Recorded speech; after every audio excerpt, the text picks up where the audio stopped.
We haven't lost anybody yet. Just if you don't want to land, you don't like it, come home. You know, take the white scarf off. And and he knew I am not going to go back a second time not to land.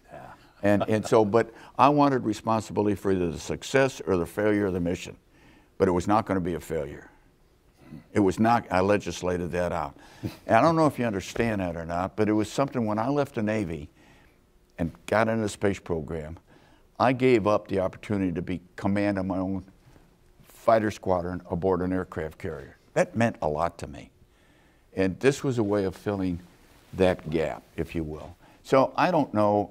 Jim, I know, wanted to land very much. He's very, very disappointed about landing.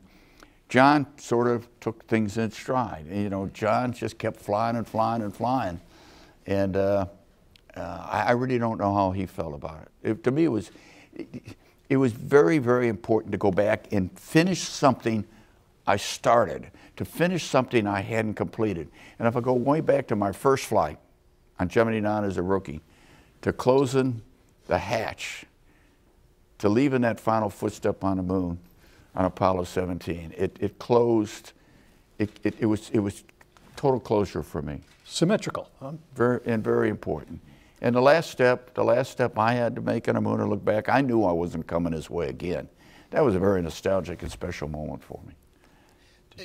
Could you also please tell a little bit about your role as an ambassador for the space program, as an anchor buddy at ABC News? I mean, how did you prepare for that, and what did you see your role as to try to explain the space program to the general public via television news? I just think you got to get off of all these highfalutin words, the technology and out there. Nobody understands what you're talking about. You got to talk to them. I prepared for all the stuff I did with ABC, covering the shuttle flights the same way I prepared for this. Not at all. I got here. I got here.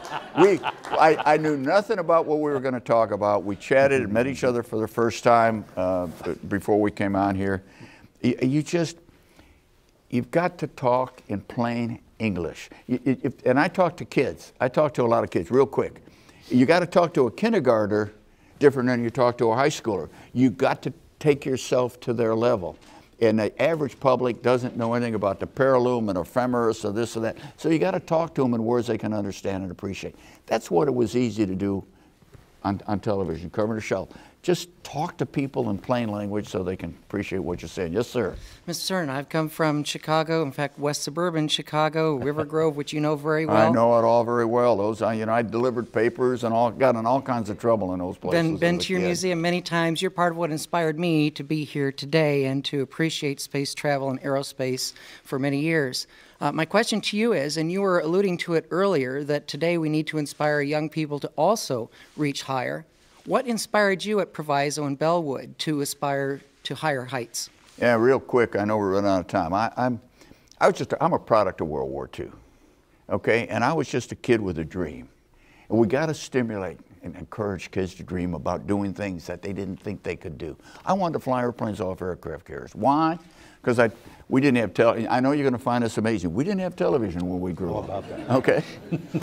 And we go to the movie tone news, once in a while, and I'd see these guys flying these airplanes in the Pacific, making airplanes do things that they weren't supposed to do, and see an occasional John Wayne movie at Wake Island, and this guy, I want to do that. There wasn't a prayer, there was never going to be an opportunity. We were a blue-collar family. We couldn't afford that kind of thing. I never got in an airplane until I was 22 years old. Flew a lot of model airplanes and so forth. It was my dream. And real quick, my dad had a dream I didn't appreciate or know or understand at the time. He wanted me to get the education that he never had an opportunity to get. So his dream was to get me through Purdue, become an engineer. You know, I thought engineers drove airplanes, or drove locomotives at that point. Yeah, that's right. I did. I thought an engineer drove a train.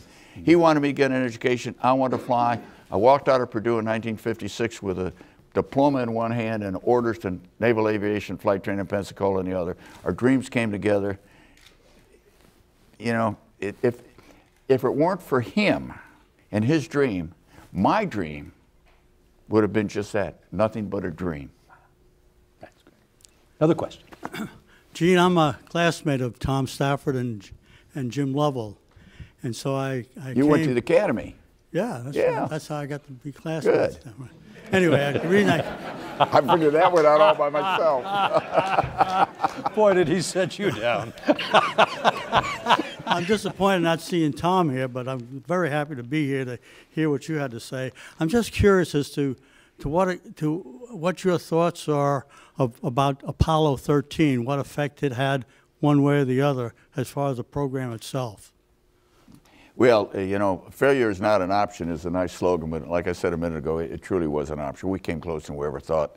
And you know, I don't really fully appreciate what Jim Lovell and his crew went through up there. And he probably doesn't know what we went through down here on Earth either. But I think that's a real testimonial to American ingenuity. We threw it, everybody threw away their badges, academia, government, industry, and you know, all that paperwork we had to do to get television cameras, nothing. We had 48 hours to find a way to get those guys down. I was in a simulator trying to figure out where they point this thing and spinning around trying. Anyway, MIT was working on a software. I think there's the three most important, memorable, historic missions of the space program. Well, I guess I could say 4, counting Apollo 1, which never flew.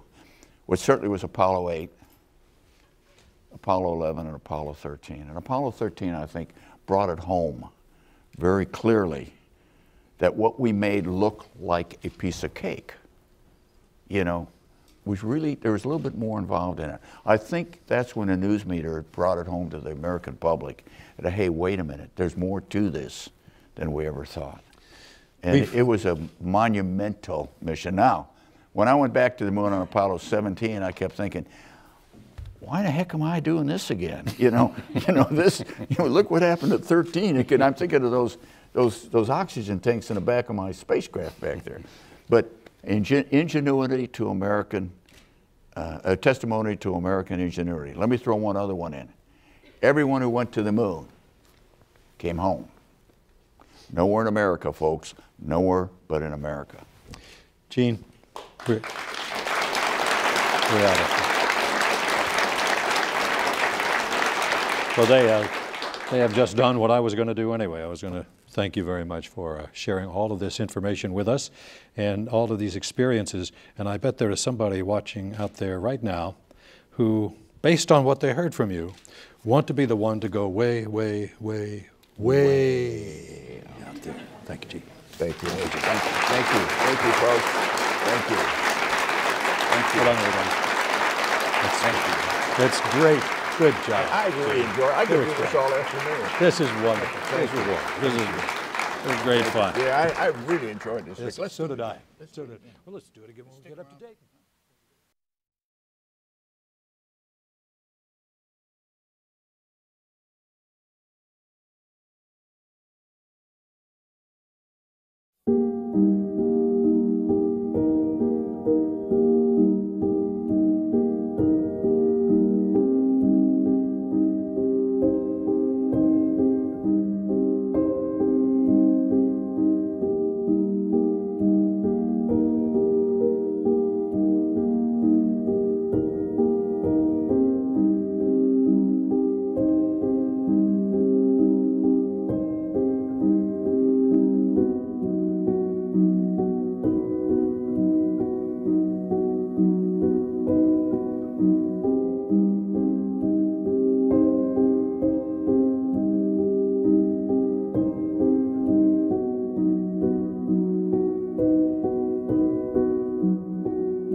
May 18th, 1969.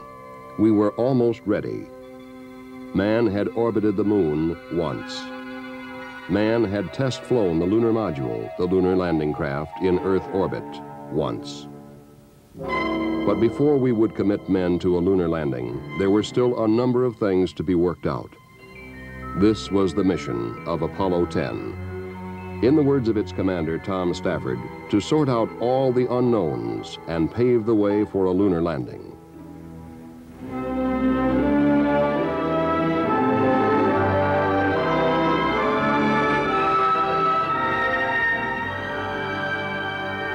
It was a veteran crew.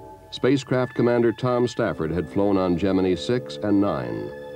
Lunar Module pilot Gene Cernan had flown with Stafford on Gemini 9. John Young had been on Gemini 3 and Gemini 10. They would face problems on Apollo 10, problems that would be solved for Apollo 11. Most would be minor, but they would be solved. Stafford, Young, Cernan.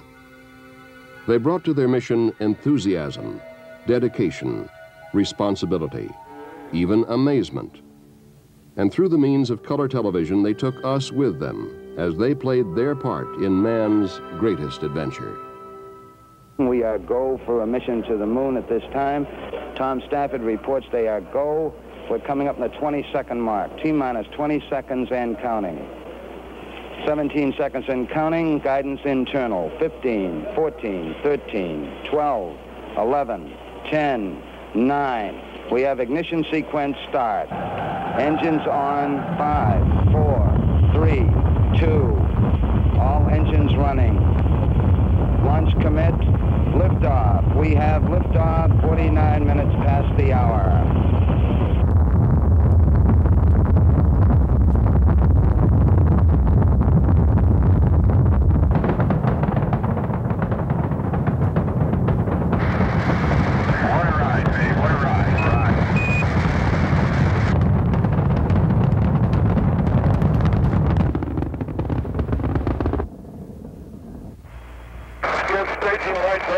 Roger.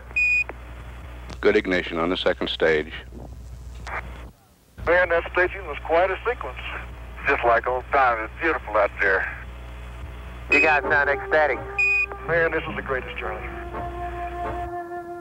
Apollo 10 was headed for its initial parking orbit around the Earth.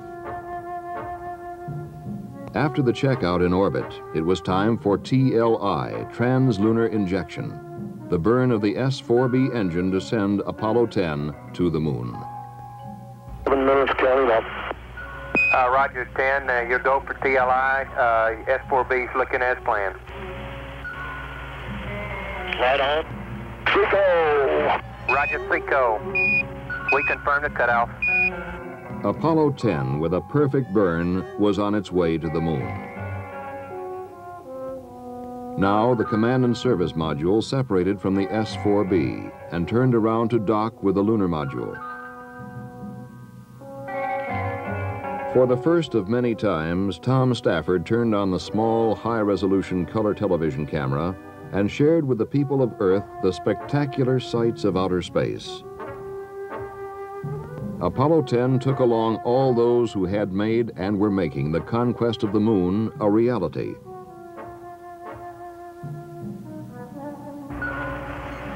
Charlie, we can't be more than about 5-10 feet away. Roger.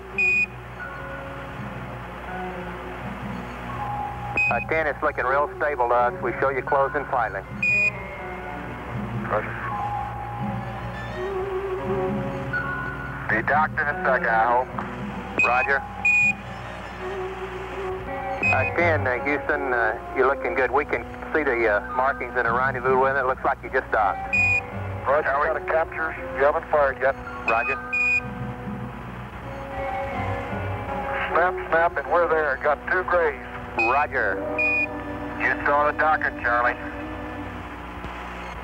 Gene, we can read the numbers on the LEM docking window. During the docking, Apollo 10 encountered its first problem. The mylar containing the insulation on the spacecraft hatches had broken, releasing a snowstorm of fiberglass in the zero gravity. Hey, we're going to have a heck of a cleaning job here. They had insulation all in the seal, all in the valve, and it is really a heck of a mess up here. For Apollo 11, it would be fixed. Then we watched as they pulled free of the S-4B and got our first live color pictures of the blue planet Earth. Charlie, this is it's so hard to describe. You can go right up past Alaska and you can see the polar caps. It's incredible. Well, we see it all here, Gene. Its colors are really beautiful. That's great. And the blackest black that you ever could conceive is the setting for all this. Right. So Stafford, Young, and Cernan began their coast away from Earth, their speed continually dropping as the arms of Earth's gravity tried to pull them back. To control the temperature of the spacecraft, they performed a slow, steady rotation. Yeah, it sounds like shortly we'll soon be about 55,000 miles out, huh? Yeah, that's right. Sounds like a long way from home, Joe. It was time to continually check the trajectory and the spacecraft. The command module, call sign Charlie Brown, the lunar module, Snoopy. It was time for conversation, and it was time for showing the people at home on the Earth what space travel is like. And up here, for one time, you have your choice. If you don't like things right side up, you can go upside down. I just do whatever he says. Roger, down here. Okay, we got one of you in each direction. That's the only way to fly. Farther and farther from Earth, Stafford, Young, and Cernan flew on their wingless flight. Now, off the rotating home planet, day and night became only a progression of minutes as the spacecraft rotated at 3 revolutions an hour. Okay, we're about to finish that ambulance thing, and we're going to psych out. Okay, and tomorrow we should be around the moon. Roger.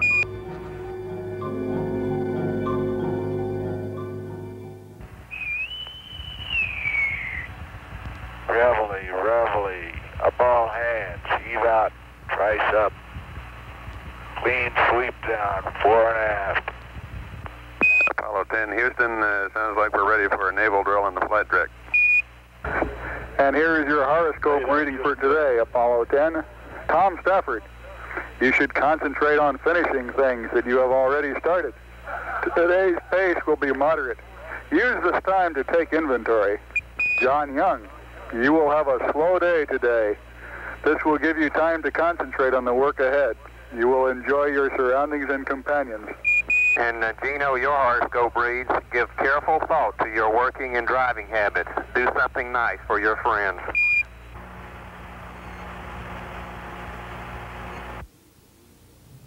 The crew of Apollo 10 was getting ready for lunar orbit. Checklists gone over, clocks synchronized, computers updated. As the time for the lunar orbit insertion burn neared, the men in mission control concentrated on their displays. Houston, Apollo 10, just tried looking out as far as I can out of the top hatch window and still can't see the moon, but we'll take your word that it's there. Over. It's there plus 60 miles. No guarantee on that. Apollo 10, Houston, 2 minutes to LOS. Everybody here says Godspeed. Okay, and we'll see you right on the other side in orbit. Roger. LOS, loss of signal. The burn to place the spacecraft into lunar orbit would take place behind the moon, out of contact with Earth. Later, a second burn would make the orbit circular, 60 miles above the moon. The flight controllers waited for AOS, acquisition of signal. We have AOS. Hello, Apollo 10, Houston, over. Roger, Houston, Apollo 10, you can tell the world that we have arrived. How's the view, 10? Charlie, it might sound corny, but the view is really out of this world. For the second time, 3 Americans orbited the moon. The electronic senses of Miss Finn, the manned spaceflight network, followed their flight, measuring precisely their orbital path. Information vital to the success of the first manned landing. On the first orbit, the crew turned the TV camera on the scarred lunar landscape. See the Sea of Crisis up here. That's the first real thing I'm positive of that I've seen that I recognize, and boy, it's really stands out. Stafford, Young, Cernan, 250,000 miles from Earth, 60 miles above our desolate satellite.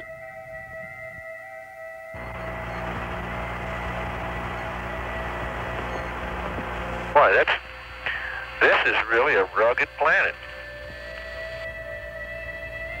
But also looking out at the horizon and some of the mountains we can see down here, that's going to be a real kick tomorrow down at 50,000 feet. Over. We copy that.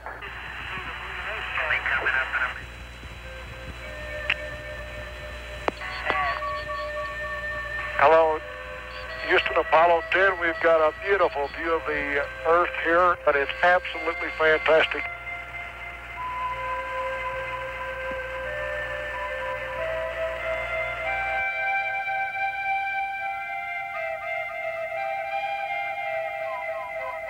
Now it was time for Lunar Module pilot Gene Cernan to crawl into the lunar module called Snoopy to check it out for the next day's descent. His evaluation? And I personally am very happy with the fella, and I hope we can give you as good a report tomorrow. You bet your life. Hey, you watch Snoopy well tonight, and make him sleep good, and we'll take him out for a walk and let him stretch his legs in the morning. Okay. The next day, Stafford and Cernan were in the lunar module, John Young in the command module called Charlie Brown. They checked out Snoopy for the last time. One of the items involved venting the tunnel connecting Snoopy and Charlie Brown to make sure that the spacecraft hatches did not leak. Roger, I say again, we cannot get the tunnel to vent, over. Right, I understand. Tunnel will not vent. This was a real problem. The vent pipe seemed to be clogged. However, the hatch integrity was checked by reducing the pressure in the lunar module. The inability to reduce pressure in the tunnel also caused a 3 1/2 degree rotation between the two spacecraft. Not enough to endanger undocking, but for Apollo 11, it would be fixed. Okay, Charlie Brown and Snoop, 3 minutes going over the hill. Your go for undocking, and we'll see you around the other side. Roger. Roger. The undocking took place behind the moon.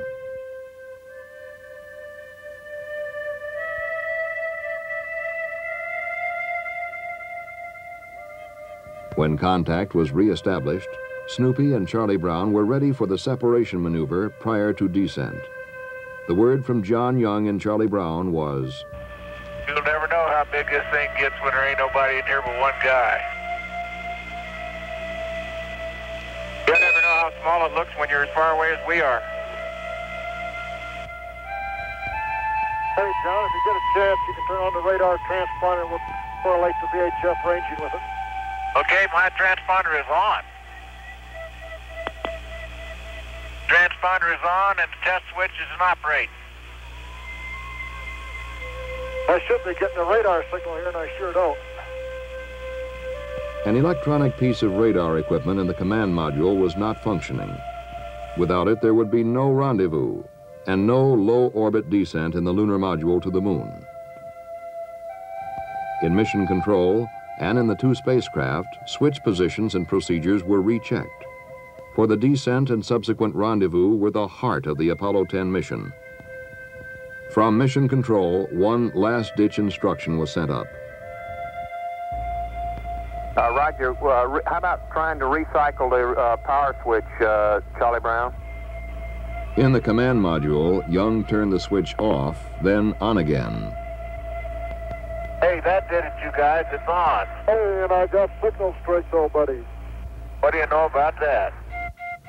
A little thing, a stuck switch, but for Apollo 11, it would be corrected. Okay, Jose, say adios, and we'll see you back in about 6 hours. Right. Have a good time while we're gone, babe. Yeah, don't get lonesome out there, John. And don't accept any TEI update.